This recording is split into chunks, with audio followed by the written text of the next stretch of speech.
YSR Congress party అధినేత YS Jaganmohan Reddy ఈ రోజు ఉదయం ఉమ్మడి రాష్ట్రాల గవర్నర్ నరసింహన్ను కలిశారు. కర్నూలు జిల్లాలో వైసీపీ నేత చెరుకులపాడు నారాయణ రెడ్డి దారుణ హత్య నేపథ్యంలో టీడీపీ హత్య రాజకీయాలపై ముఖ్యమైన ఫైల్ జగన్ గవర్నర్కు అందజేశారు. హత్య రాజకీయాలకు తెరలేపిన తెలుగుదేశం ప్రభుత్వంపై వెంటనే చర్యలు తీసుకోవాలంటూ జగన్ గవర్నర్ను కోరారు. గవర్నర్తో సమావేశం అనంతరం జగన్ మీడియాతో మాట్లాడారు. నారాయణ రెడ్డి హత్యలో ముఖ్యమంత్రి చంద్రబాబు కుట్రదారుడని, డిప్యూటీ సీఎం కేఈ కృష్ణమూర్తి పాత్రదారుడని జగన్ ఆరోపించారు. తెలుగుదేశం ప్రభుత్వం అధికారంలోకి వచ్చాక రాష్ట్రంలో ఎంతమంది వైసీపీ నేతలు హత్య కాబడ్డారు అన్న దానిపై పూర్తి వివరాలు జగన్ మీడియా సమక్షంలో వెల్లడించారు. హత్య రాజకీయాలు చేసిన టీడీపీ నేతలను కాపాడుకునేందుకు మొత్తం 132 జీవోలను చంద్రబాబు ప్రభుత్వం జారీ చేసుకుని కేసులను ఎత్తివేశారని జగన్ పేర్కొన్నారు. కేఈ కుటుంబ సభ్యులు ఇసుక మాఫియాకు వ్యతిరేకంగా పోరాటం చేసినందుకు గాను ఉద్దేశపూర్వకంగానే నారాయణ రెడ్డిని హత్య చేయించారంటూ జగన్ తీవ్ర స్థాయిలో మండిపడ్డారు. సాక్షులు లేకుండా చేసేందుకు గాను హత్య జరిగిన కొన్ని గంటల వరకు పోలీసులు సంఘటనా స్థలానికి వెళ్లలేదని జగన్ ఆరోపించారు. తెలుగుదేశం ప్రభుత్వం నెత్తుటి రాజకీయాలపై గవర్నర్కు విన్నపించుకున్నట్లు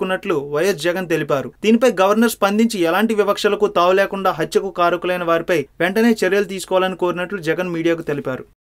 ఈ వీడియో మీకు నచ్చినట్లయితే లైక్ చేయండి, షేర్ చేయండి. మరిన్ని అప్డేట్స్ కోసం మా జనహితం టీవీని సబ్స్క్రైబ్ చేయడం మాత్రం మర్చిపోకండి.